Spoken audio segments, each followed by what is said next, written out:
Namaste, my name is Sanjay and I'm a flute player and a singer, and I've known Anubodh for many years, and I greatly admire him for his craftsmanship and for the beautiful instruments that he makes. They not only sound beautiful, they look beautiful.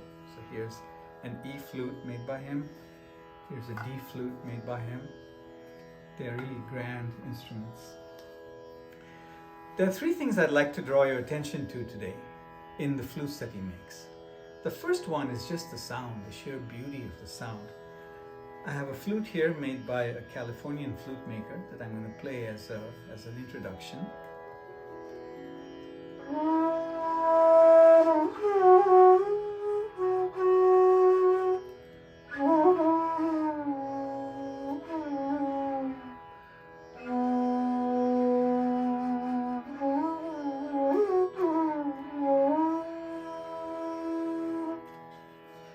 And now here's the same Shuddha Kalyan, but on one of Anubodh's masterpieces.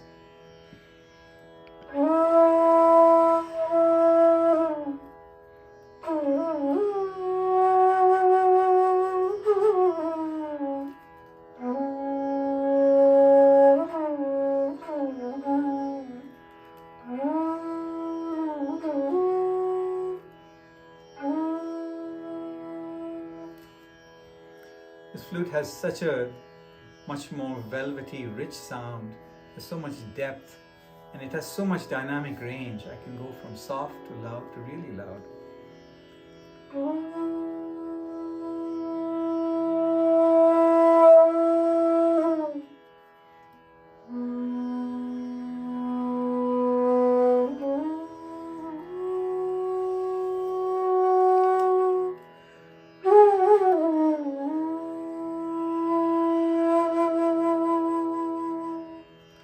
There are so many factors that go into making of a sound like that.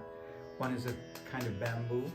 Anubodh has picked a really light, resonant bamboo for this flute. The other is his innovation of the lip plate. These are well known in Western silver flutes, but to my knowledge is the only Indian Bansuriwala making lip plates on these Bansuris, and it gives that extra depth of sound.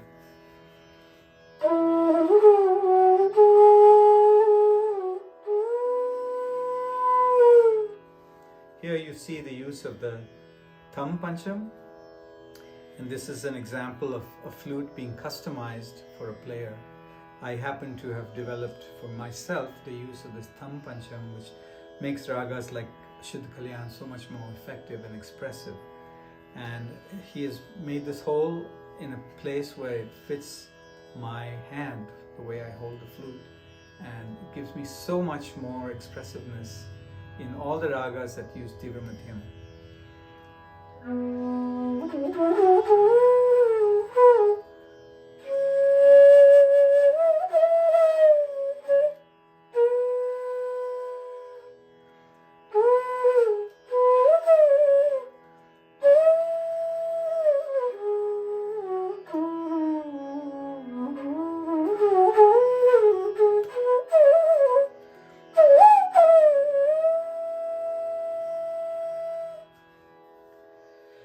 The other thing that I have to recommend about Anubodh's flutes is the ergonomics.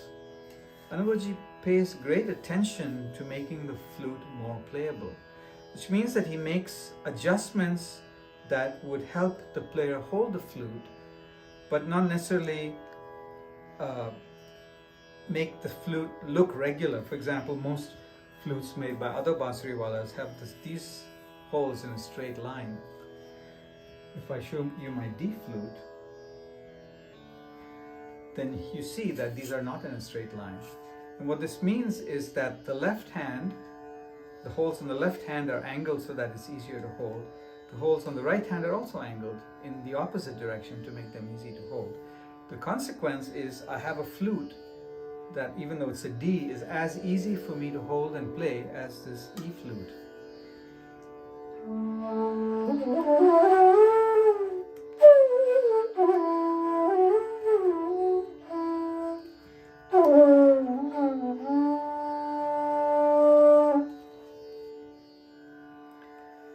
The other aspect here that plays into ergonomics is the spacing of the holes.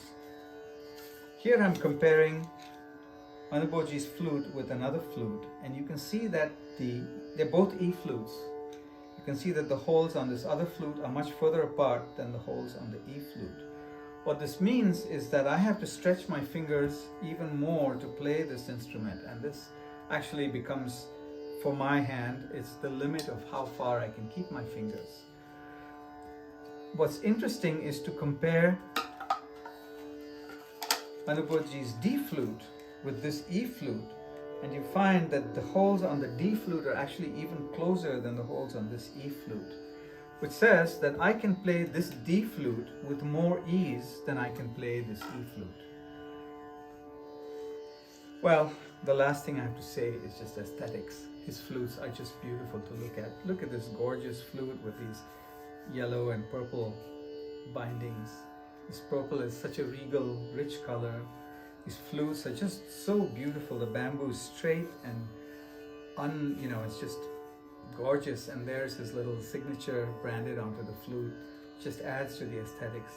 And if you take a raga like Darbari Kannada, to have a flute like this will really add so much to the presentation.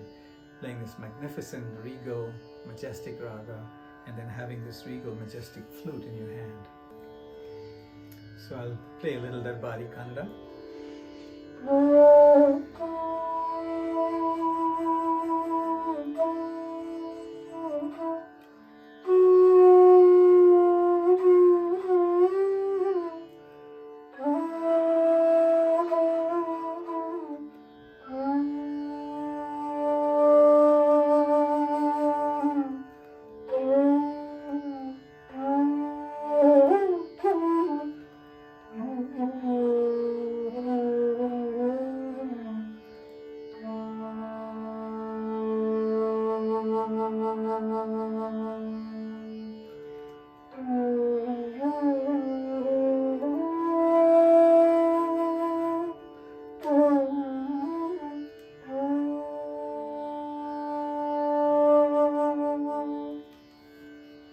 So there you have it.